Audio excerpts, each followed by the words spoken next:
German.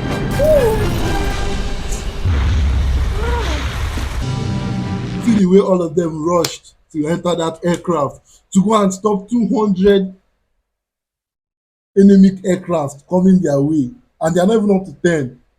They gave us the hurricane lamps to find our way in. Hey guys, welcome back again to the channel. Today we are going to be checking out World War II, the 13 hours that saved Britain, free documentary history. If you're new on the channel, I am Stella, and please do not forget to like, subscribe to the channel, and let's get right into today's reaction. On one day in September 1940, the Battle of Britain reached its decisive moment. Throughout the summer months, Britain's fighter command had fought a desperate battle against the Luftwaffe. As far as the planes were concerned, we'd never seen anything like it. It was just awesome. They were overhead, there were masses of them. They'd only got to come across the water and they were here. Everybody was in the front line. The civilians were in the front line. Beneath the battle-ridden skies, people from all walks of life became involved in the defense of Britain. Age, situation or circumstance was no barrier. It was a time that this country was actually welded together, aim in mind, to defeat the aggressor. Each day, they faced the grim realities of war. The next thing he said, I know I was standing on my own, the other man's on the floor, he'd been bombed. To me, as a child, it seemed extraordinary. The airplane has not taken off at the bombing. And then I glanced to the right and I saw this huge formation of Spitfires and Hurricanes making their way directly towards the formation of the bombers. And it was just unbelievable to see so many aircraft. Never seen so many aircraft. One day of dramatic aerial combat would now decide the fate of the nation. The role of the Luftwaffe during the Battle of Britain was to destroy fighter command, to gain air superiority to enable the invasion to take place, to occupy Britain, or to force us out of the war on Nazi terms. This is the story of that day, the 15th of September 1940, and 13 hours that saved Britain. 1940? Yeah. I think the war started in 1945. No, the war started 45. Okay, no. I think it ended in 45. Yeah, not it didn't start in 45 Sorry, I'm mixing the date up, sorry. because the Holocaust and the rest. I think when I watched the video about the Holocaust and one Polish video, I saw 1944. That was when a great massacre happened in Poland, and then I think it started 1940 to 1942. Okay. Within that period.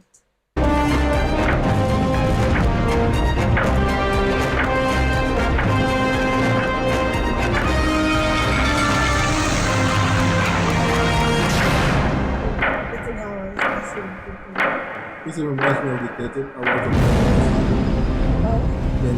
Hitler's Nazi Germany dominates Europe. the name actually not. His armed forces have swept across the continent, crushing all opposition. Of his enemies, only Britain remains undefeated. The rest of Europe was either enthralled to Nazi Germany or had been conquered. Poland, Denmark, Norway, France, Belgium, Holland, Luxembourg, these countries had fallen. So Germany was at the peak of his powers. Hermann Goering, head of the Luftwaffe, believes that attacks by German Air Force alone can bring Britain to its knees.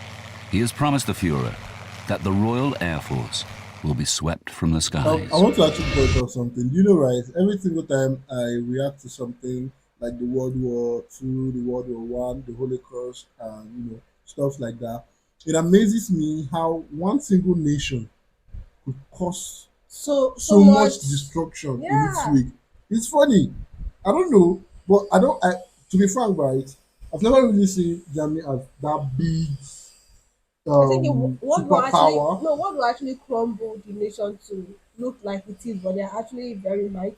Because of the kind of a stereotype, people don't really look towards them. Yeah. They look at them with destruction, and I think it actually shrink the way people view them. Because they were actually very, you know.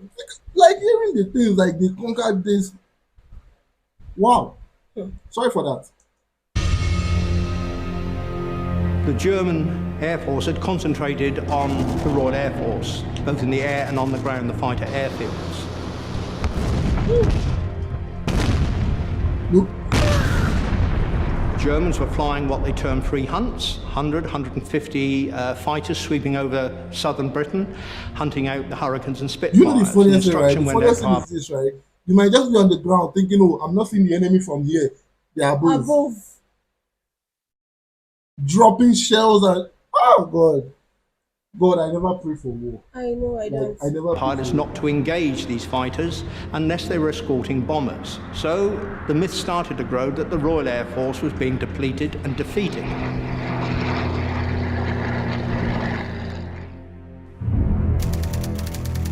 The following events take place between 6:30 a.m. and 7:30 p.m. 13 hours that proved a turning point in the war with Germany.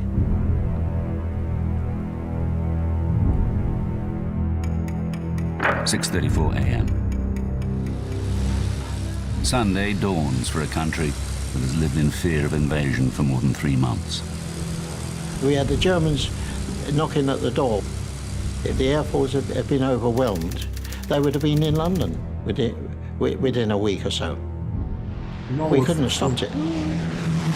When France fell, we didn't think we had a chance. I mean, they'd only got to come across the water and they were here.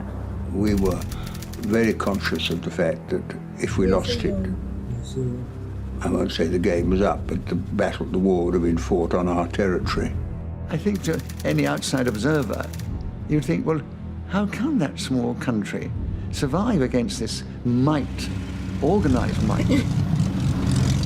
I said to this old soldier, tell me, what are we going to do if the Germans come?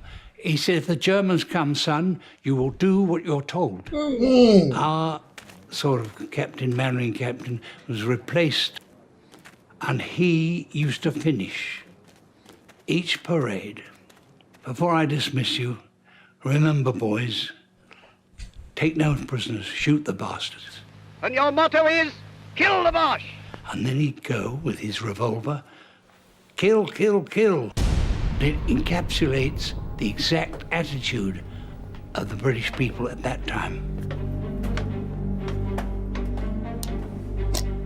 Britain's air defence network prepares itself for the 13 hours ahead. The air defence of Great Britain was divided up into 4 fighter groups. 10 group covering the southwest, 11 group London and the southeast, 12 group the Midlands, east coast, and number 13 group defending parts of the northeast Scotland and Northern Ireland. As the day begins, 1 squadron from each sector is brought to readiness. The integrated air defence of the United Kingdom is all down to the foresight Did of... you see the way those pilots woke up and rushed to their plane? It's quite amazing how they know that they might not come back from this journey. Yeah, they're going to, and yet, but yet the eagerness to go, rush. yeah. It's surprising to me that during that period, I still heard that some people wanted to join the army. People were enrolling, eager. Sorry about that. So I just had to voice out that. Hugh Dowding. When he took over fighter command, he reorganised the air defence of the United Kingdom into the group system. The Germans had nothing like it, and in fact, they just did not realise what they were up against. 8:02 a.m. A lone German Heinkel bomber on a weather reconnaissance flight flies westward along the English Channel. Out of range of British fighters, its progress is monitored by an innovation that is the cornerstone of Dowding's air defence system. We had radar, which of course gave us eyes into the continent, so we could see the build-up of aircraft, and we could see the aircraft coming across towards the UK. This would give us time to get the aircraft up off the ground and into position to meet any given threat. This information would go from the radar stations to Headquarters Fighter Command. It was filtered, passed to their operations room, and then passed direct to the group. They would place the plots on the table, and these would be tracked in by radar. CH radar was entirely in the business of defence. In other words, picking up bombers at 90 miles range before they ever started crossing the channel and heading in our direction. They were seen on the screen the moment they got up in the air.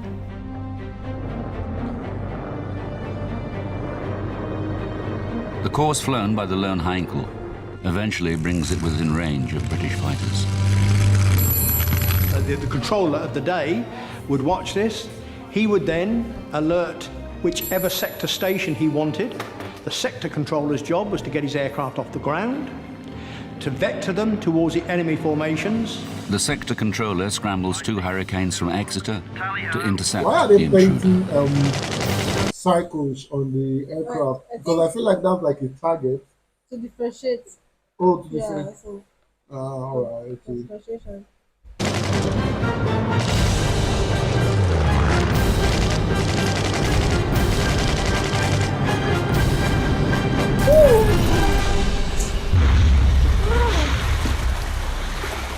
None of its 5-man crew survives. Moon! They are Moon!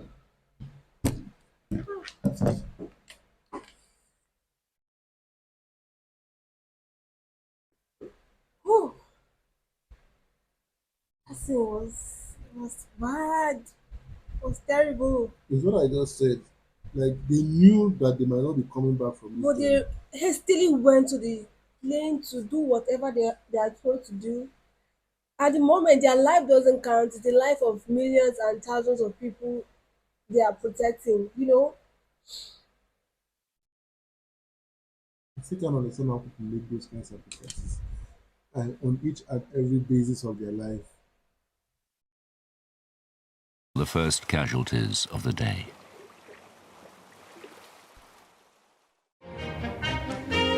For the people of southeast England, increasingly accustomed to living in the shadow of war, it's a Sunday morning like many others. But it will not be a day of rest for many. Crop picking is round again, and the family is setting out on its pilgrimage to the green fields of Kent. For some children, it is the start of another day of a working holiday in the countryside, far from the dangers of war. We used to go to hot pick on the same farm every year in September. Now, it was traditional to wait for... We used to have 2 notifications about 10 days before we actually went, when Mum and Dad used to get a card saying, "We booked a bin and hut for you." Because you was agriculture workers, that time, 1940, you got extra rations. Summer term of 1940, attending Dartford Junior Technical College, and a notice came round asking for volunteers to go fruit picking in the coming autumn. Apparently, all accommodation, food would be provided free of charge, and we'd be paid for the work we did. In the East End of London, Mary Sterry is looking forward to a big family occasion. My uncle was getting married. We didn't know the girl he was getting married, but we were told that she was a young actress. We had been invited to the wedding. My father, all us kids, the one getting married, Uncle Tom, was younger than my dad. And they didn't want us to go, did they? But, we went. Herbert Hurry is getting ready to join his workmates for a fundraising football match.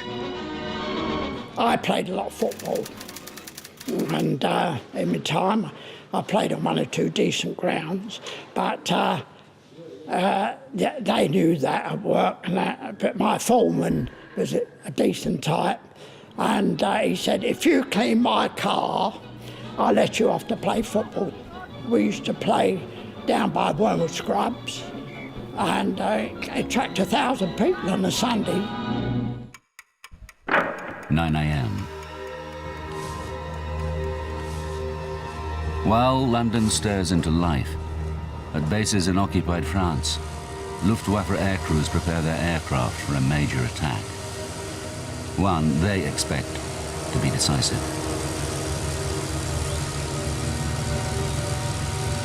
There was a meeting in The Hague in Holland, headed by Hermann Goering. At this meeting, the state of the Royal Air Force, in particular Fighter Command, was discussed. German pilots were going back, claiming maybe they'd shot down 10, 20 Hurricanes and Spitfires, in reality only 5. The Germans believed that the Royal Air Force was now on the verge of defeat, and they mounted 2 major raids. 10:30 a.m. Britain's air defences are on full alert. But now, Air Vice Marshal Keith Park, commander of 11 Group, receives unexpected news. Prime Minister Winston Churchill has chosen today to visit 11 Group's command centre. In full view of the controller here at Uxbridge, he could see the German forces assembling over the continent before they'd crossed the Channel. Churchill watches markers appear on the table, indicating a build-up of German bomber squadrons making their way to rendezvous points over the French coast.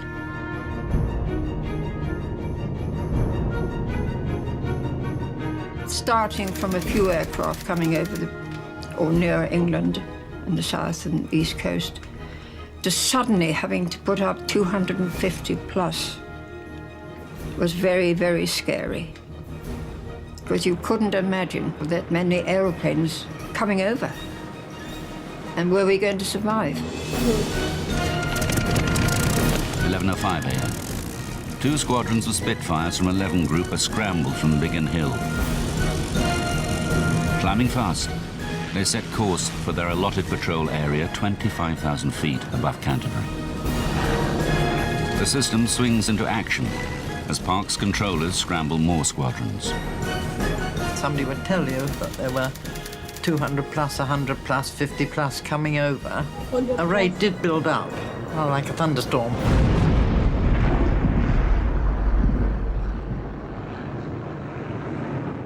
The Luftwaffe formations, comprising more than 200 aircraft, wheel towards England. Their target, aircraft. London. Their course will take them over the farms and fields of Kent. Our neighbour said to me, "Your mother's calling you, Albert." So I think she wanted me to carry something back to the huts. As I walked back to the huts, we heard a heavy drone of aircraft. The weather was fine, clear skies, nice autumn days. And then after that, it all happened. The aircraft of Fighter Command are about to be drawn into a major battle above the Garden of England. The fate of the nation hangs upon its outcome. 11:36 a.m., 15th of September, is going to be 1940. classified as one of the worst days in England history, because the fear, the terror that would have been gripping most of them is going to be unimaginable in that situation. You know, imagine those eyewitnesses saying that they were just in their places or in their home and they are hearing dozens of sounds. Luftwaffe formations cross the English coast at Folkestone. The only opposition they meet is anti-aircraft fire from the ground, reinforcing their belief that the Royal Air Force is on the verge of defeat and London is exposed to attack. Civilians in Kent have a ringside seat for the tumultuous events that would follow. They weren't dropping bombs. They were just flying steadily, not speeding like they do today, just steadily, masses of them, flying inland. Sitting alone in his garden, Graham Matthews watches almost 200 enemy aircraft cross the skies of Kent. I was in this garden. In fact, I was sitting on the steps right behind me here when I heard the German bombers coming over. And I could see this column of German planes. They were flying into these big puffs of flak put up by the anti-aircraft guns. once the enemy aircraft had crossed the coastline, radar was technically redundant. So it was the observer corps, simply by looking through a rangefinder, binoculars, identified the aircraft, height, direction and number, feeding that information back to an observer centre, and from that centre simultaneously to the command sector and to none of their anti-air defense system. That was working at the moment. Yeah, because I think they didn't have enough to counter, because if their air defense system is up there, 200, they are definitely going to bring them down. Yeah. So it's better they come and, they use those artilleries to destroy their system. I just think so. Because probably they don't have enough crafts to counter the enemy's attack. Having got to a plot, it was then up to the controller to say what he wanted done with them. When there was a battle on, you would plot your plots and you could see the combat kind of coming nearer and nearer.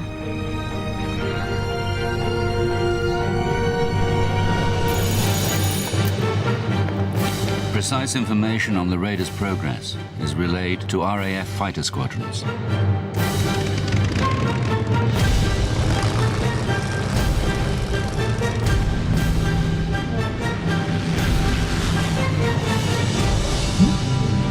See the way all of them rushed to enter that aircraft to go and stop 200 enemy aircraft coming their way, and they are not even up to 10.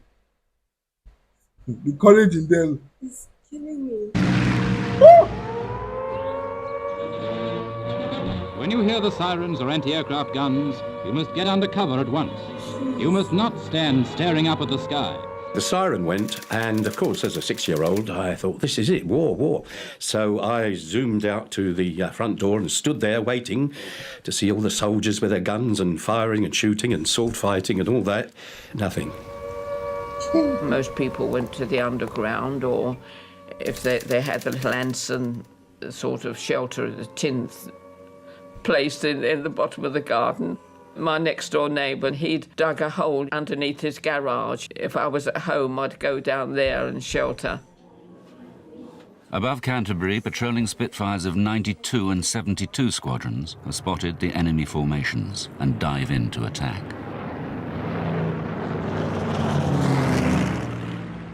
Along with other children, Ray Binks has been sent from London to the safety of rural Kent. But he soon discovered that the front line of the aerial battle now runs through the fields and villages of southern England. We were watching all these air battles going on, and all of a sudden, from across the trees, was this German bomber, came across so low that you felt you needed to duck. And behind it was one of our fighter aircraft, and they were both having a go at each other. And the engagement initially only lasted a couple of seconds. And then you would then break away and then attack them individually again until either you were out of ammunition or, for one reason or another, you weren't able to attack anything. More British fighter squadrons join the action. Our boys were coming out of the sky and shooting them up, and they were going up, and there was these vapour trails. You had vapour trails all over the sky. It was just like a lacework pattern. So you'd hear the roar of the engines and the stutter of the guns and screaming of the engines, really. You would see the smoke start pouring out of one, and then it was plummets to the ground. Drawing nearer to London, the beleaguered German formations reached the village of Chislehurst. My father had heard that Chislehurst Caves was a place where people used to go who were bombed out. So he said, let's get into the van and we go to the caves. Hardly any lighting at all. They gave us the hurricane lamps to find our way in. They gave us mattresses to lay on the floor, blankets, and we were one of the early ones then because that was just at the start of it. And there was very few people here. There was no sound of aircraft or bombs or guns. But Ron has no intention of missing the excitement taking place overhead. He leaves the shelter of the caves. I was more interested in watching what was going on. and I saw this huge formation of Spitfires and Hurricanes, more than I'd seen before. I should say roughly again about 50 or 60 of them, making their way directly towards the formation of the bombers. 12:07 a.m. Hard pressed and stripped of most of their fighter escort, the German bomber formations arrive over London.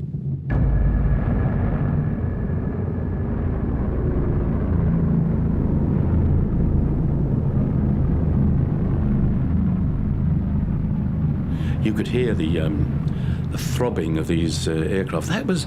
It was pretty eerie, I must say. You could hear it was droning, you know, sort of, and you think, oh my gosh, we're going to be in for it. Twin brothers Geoffrey and Alan Lee Williams are already accomplished plane spotters. We knew all the aircraft before we joined the ATC, because every book we bought was about aircraft recognition.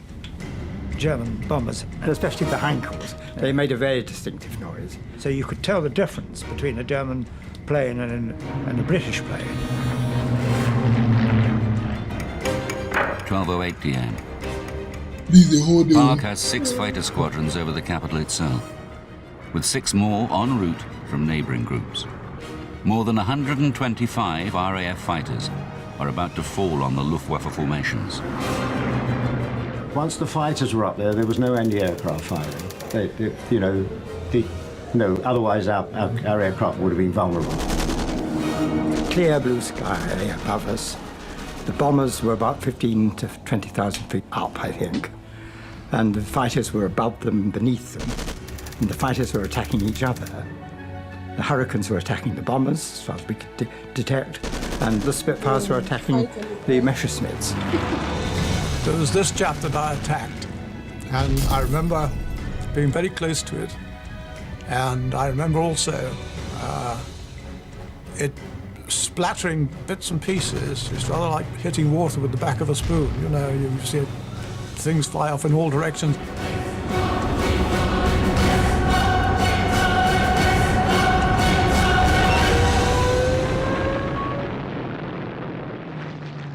High over London, 5 squadrons from 12 Group now into the fray. There were that many RAF fighters in the sky, technically they were getting in each other's way. You got yourself tangled up with these things with black swastikas and crosses on them and things.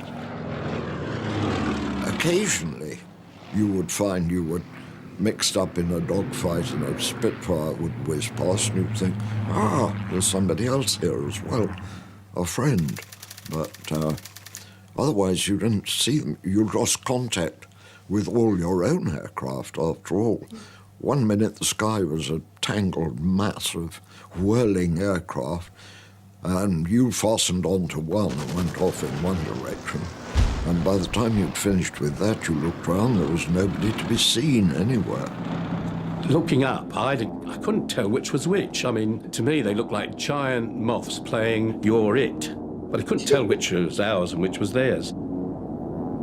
For the German airman, as he crossed over, believing that the Royal Air Force was defeated, to be confronted by another 50 to 60 Hurricanes and Spitfires, you can imagine how their morale felt.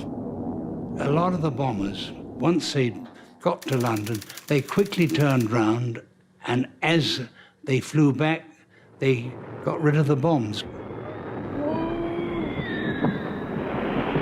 I don't remember hearing a noise at all. I think the bomb was so close that we didn't hear the noise, but we felt the blast.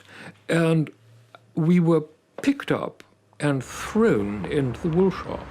And, of course, the blast had reached the window and blown it in before it blew us through a fraction of a second between the two events, thank God, because if we'd actually gone through the glass, I think it might well have killed us. And then, as I was about to deliver another attack on the same airplanes, the crew began to bail out. And I was immediately behind it, and I remember seeing things I didn't really recognize to start with until they flew past the top of my cockpit, and I realized they were arms and legs. The German aircraft was shot down just over our area, and the pilot parachuted into the grounds of the old Bedlam lunatic asylum, which is now the Imperial War Museum. He was immediately surrounded by as many people as you can name, all very, very angry, of course. 12:11 p.m. Oh my God. Ah! This is now might sound like a story to most of us right now, but this was actual event that took place. And seeing them just state, I know they've gone through those traumas and everything, but expressing those things in words, what actually went down. I don't feel like me, I can talk about it. If I go through 1/10 of what these people went through on this certain day, because I feel like this is a day they felt, to be frank, I felt like they felt hopeless. Actually. Do you get? I felt like they felt hopeless regardless, because you could see from the mighty power of the Germans, And the even way when they they started descended. retrieving, they were dropping bombs. Yeah. So honestly speaking, I'm actually proud of those people that are actually talking, because me, I'm this kind of person. If I go, just kind of lock me up in one psychiatric, let me just stay there and get therapy for a whole lot while. I think they've gone through those therapy stuff because it's not easy coming up here to stay. It's not easy at all, like for real. You know, the other man said something was dropping, but when he could look, just arms and Legs. Arms and legs. And he was a child then. God. The German formations turn away from London and head back towards the English Channel, harried all the way by Spitfires and Hurricanes. 2 of the bomber pilots decided it was time to go home. They didn't fancy, they'd never seen so many Spitfires and Hurricanes together in one time, so they took a turn. They broke off from the right side of the formation, which brought the 2 of them towards me. As they were coming over, they thought they'd get a bit more speed, so they started to jettison their bombs. One of the bombs came down quite near me, but being young and energetic and quite fit, I was able to run. I felt the blast of the bomb, but I managed to keep my feet. I ran into the caves. Well, when the German formation started its retreat from London, RAF fighters were concentrating on trying to bring the aircraft down. The German commander of that formation, Alois Lindmayr, kept his formation together as tightly as possible, knowing that if it was split up, individual aircraft would be doomed. And he beat a brilliant tactical retreat. He managed to get most of his formation back across the channel.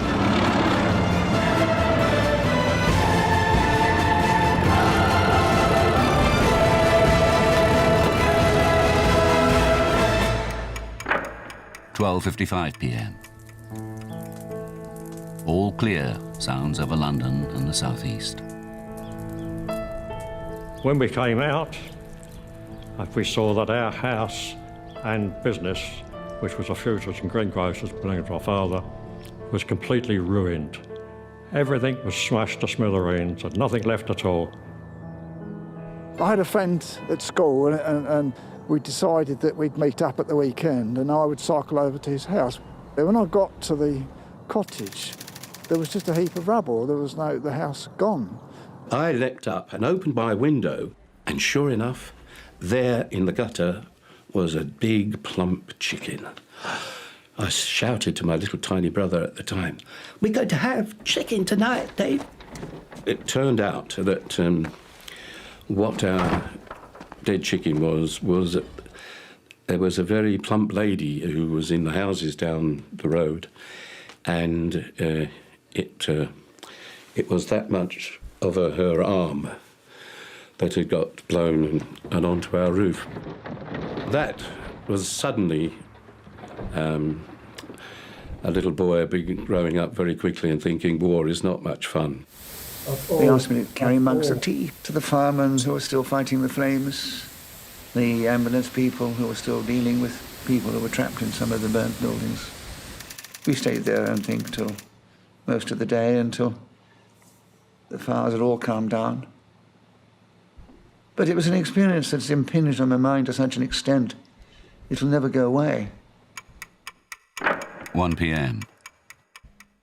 In the operations room of 11 Group, the plotting map is cleared of enemy markers. The Luftwaffe attack has been heavily disrupted. They have lost 18 aircraft, the RAF 13. But more hard fighting lies ahead. The Luftwaffe is gathering its forces for a second, far greater assault that will push fighter command to the very limit.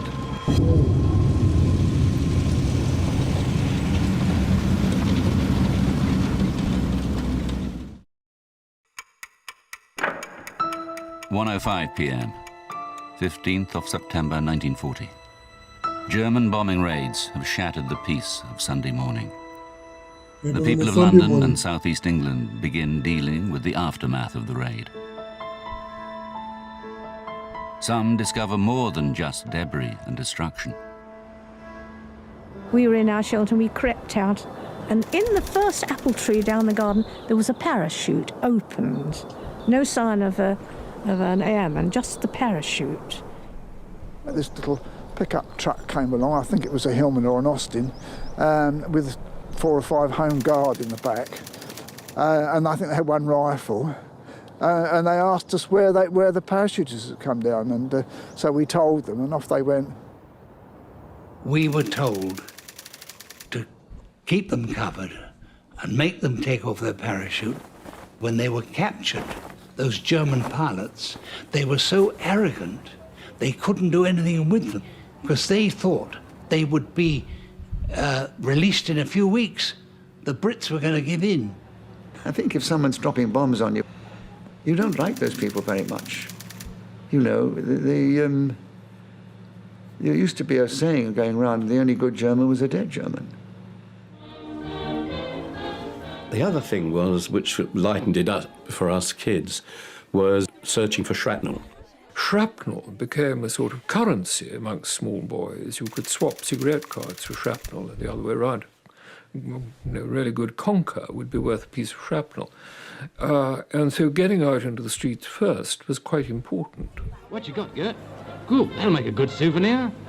There would be competition between other boys, mostly boys, girls as well, I suppose, but mostly boys, of how much you collected. We collected buckets of the stuff.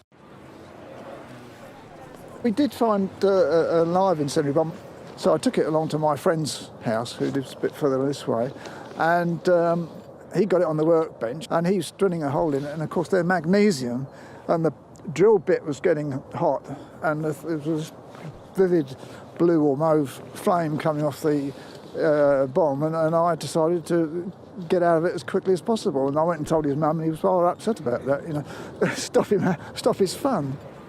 As soon as the people had cleared the bomb site, we were on it.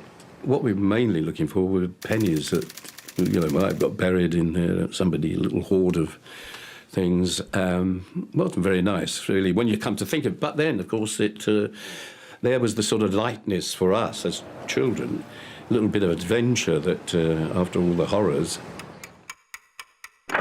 1:40 p.m.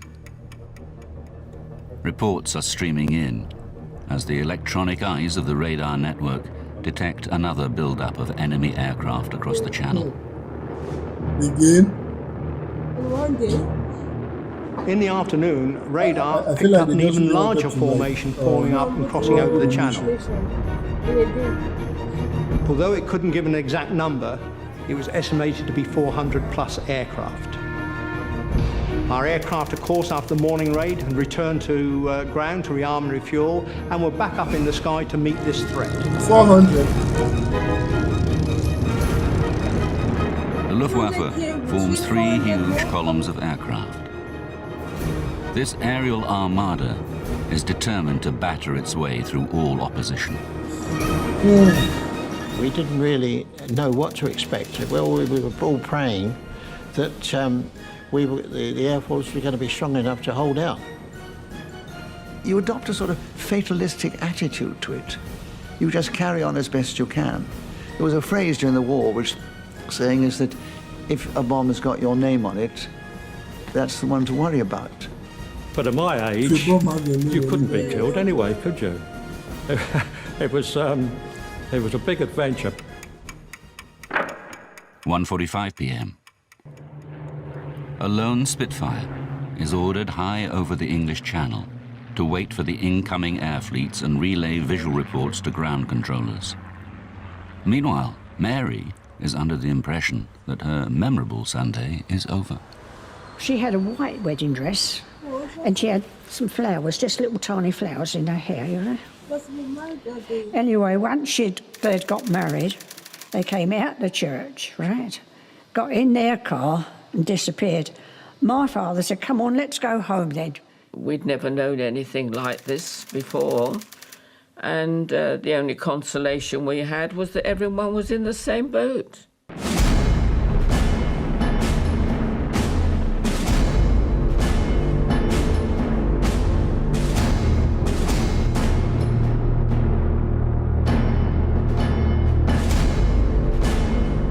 "26,000 feet above the English coast, the lone, forward patrolling Spitfire spots the incoming German formations.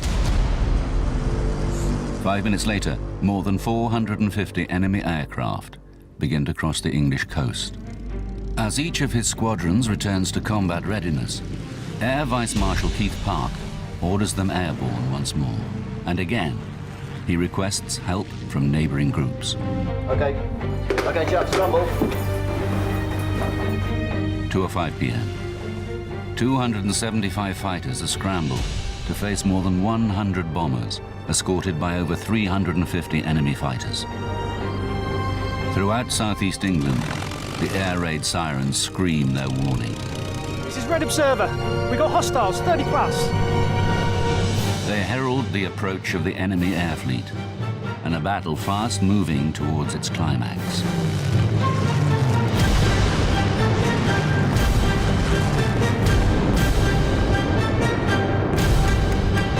I think I understand the war as of then, right?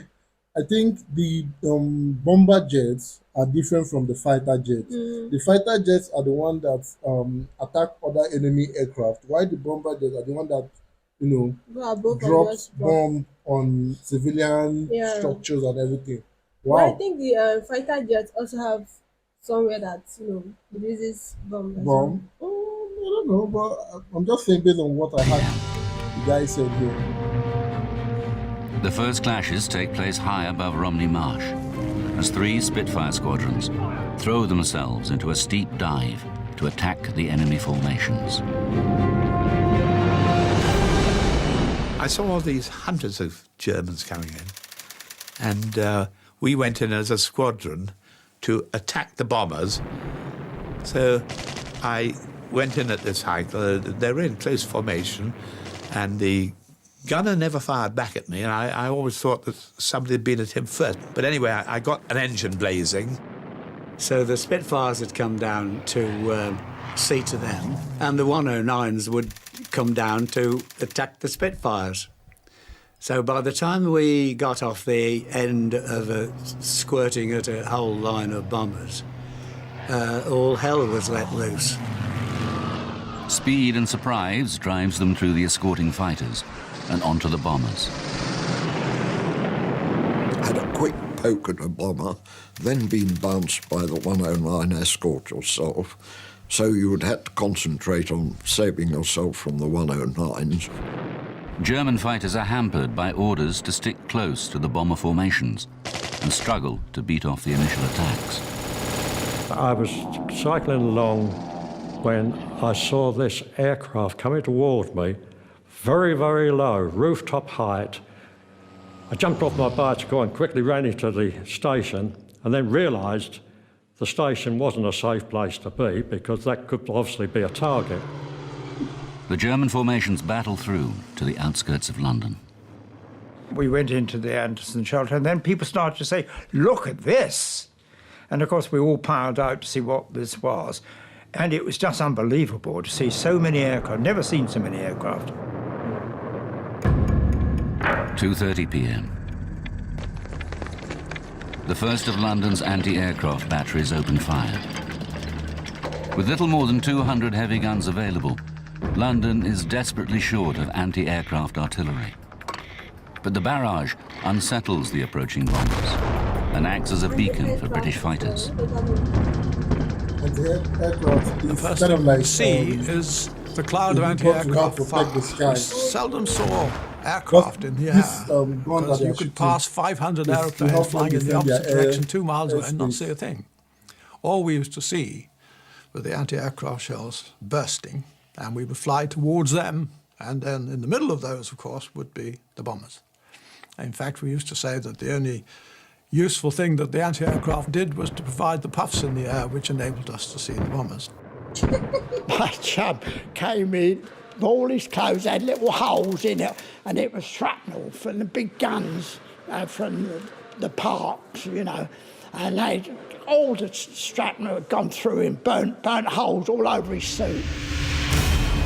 Stretching out over town and countryside, 60 miles back to the English coastline, the sky is dotted with twisting, turning aircraft and streaks of vapor and smoke. What you can remember is them coming down in smoke and screaming and that sort of thing, sparring down with a column of smoke and hit them when they hit the ground. 2:33 p.m. The command system is becoming overloaded, with reports of squadrons engaging and dogfights underway. The situation boards and the plotters' activity tell a story of total commitment. One would have the impression that during a battle, the operations room would be calm, controlled and orderly. According to one of the ladies that worked here, when aircraft were up, it was chaotic and extremely noisy. Churchill observes the crowded plotting table, sensing that the action is approaching a climax. He looks for signs of squadrons being held in reserve. He asked Park, how many reserves do we have left? The answer was none. Everything was committed for the afternoon raid. Park, later described as a man who could have lost the war in an afternoon, has sent every available squadron into action. The decisive hour has arrived.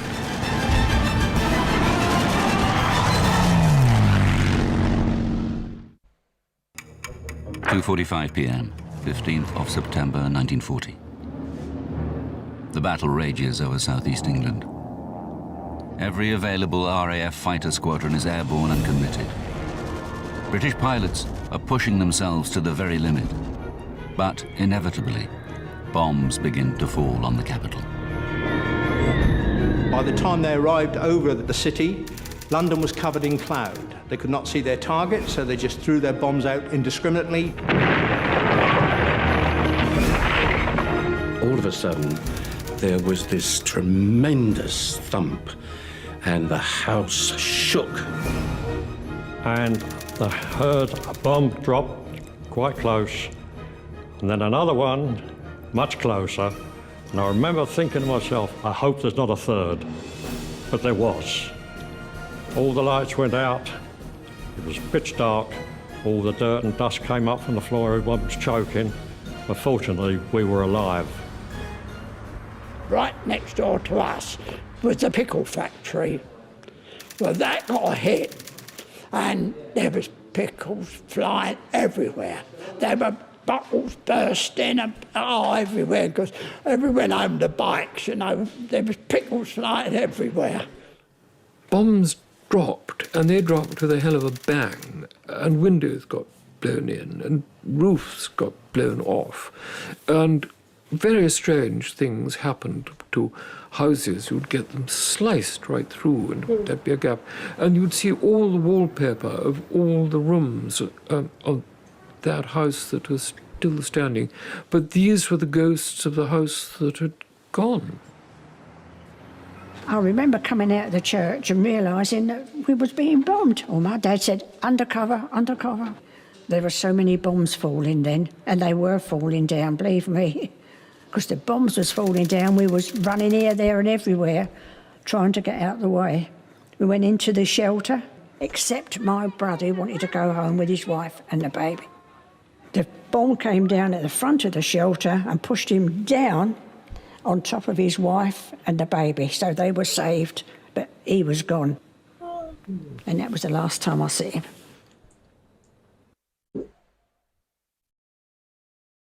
He got married.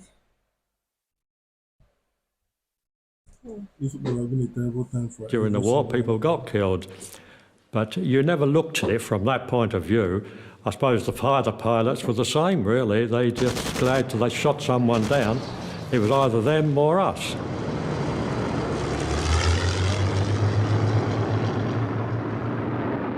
Bombs have been scattered over a wide area of southeast London. Now, the raiders turn for home. Their escort fighters have already left with barely enough fuel for the return flight. And then there were sitting ducks, and that's why there was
The aircraft were launched in 2 attacks against London and southeast England.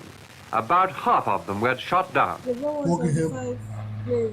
the heat of battle, RAF pilots believe they've shot down many more aircraft than they have. Actual German losses are more down to earth. The Luftwaffe has lost 79 aircraft and more than 130 aircrew, compared to RAF losses of 29 aircraft with 12 pilots killed. Nonetheless, it represents a stunning victory. It was a defining point in the war. 2 days later, Hitler postponed Operation Sea Lion. He realised that the Luftwaffe had not defeated the Royal Air Force, therefore the invasion could not go ahead. And you felt so proud of these wonderful young men who was defending us. Yes, I mean, they were, in that sense, heroes to us. Yes. These were people giving their lives and protecting us. And if I could have, learned how to fly an airplane, I'd have been up there. I wouldn't, of course. My mother wouldn't let me. The 15th of September 1940 was the finest hour in our history, because we came so near to defeat. It was a time when Hitler thought he would be able to bring us to our knees, and he failed. Yes. It was just, a remarkable outcome, and here we are to tell the story. Yeah. When we were at an air raid shelter, when an RAF pilot came in, and people stood up. Yes, oh yes. And applauded him. Yes, yeah. He was only a young chap, very embarrassed, no medals, but he had his, wings. He was waiting, I think, to do great things. But he looked so young, but everyone stood up in that shelter. And rather like a theatre performance, they applauded him. The fighter squadrons, a highly organised defence system, and the national spirit of resilience have taught the Nazi regime an abrupt lesson. It is their first military defeat. There will be bombing raids on British cities under the cover of night. There will be 4 more years of hard fighting. But Britain itself has been saved. The British people have maintained their freedom and secured their island home from invasion.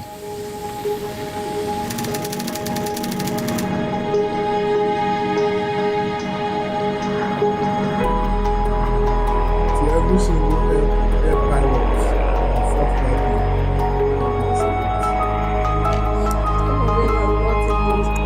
day, this is so touchy. I'm even out of words to say right now. Like, what? That day must have been terrifying for most of them. Just imagine the Germans were able to defeat. Sorry. Just imagine the Germans defeated the British. The story would have been different. It would have been reversed, to be honest. It's just so cruel. And you know, the truth is this, right? Call me angry, call me ill-tempered, but I'll still say it to you from now to tomorrow, I did not like the way Hitler ended up. Dead. I didn't. Committed suicide after taking lives of millions I of didn't. people. You know that This is just one country. Not talking about the. You see the way he with full force invaded British. Imagine every other country that does not even have the ammunition to counter the attack. Honestly, that was so cruel. The funniest thing was that they were actually dropping all these things in civilian airspace. Yeah. You know, I feel like normally, right? I think if war is to break out right now, right? The military or the enemy, they are meant to target each other's like military powers, you know, that kind of a thing, right? They're targeting everybody. Everything in the nation, child, mother, kids, everything. father, brother, every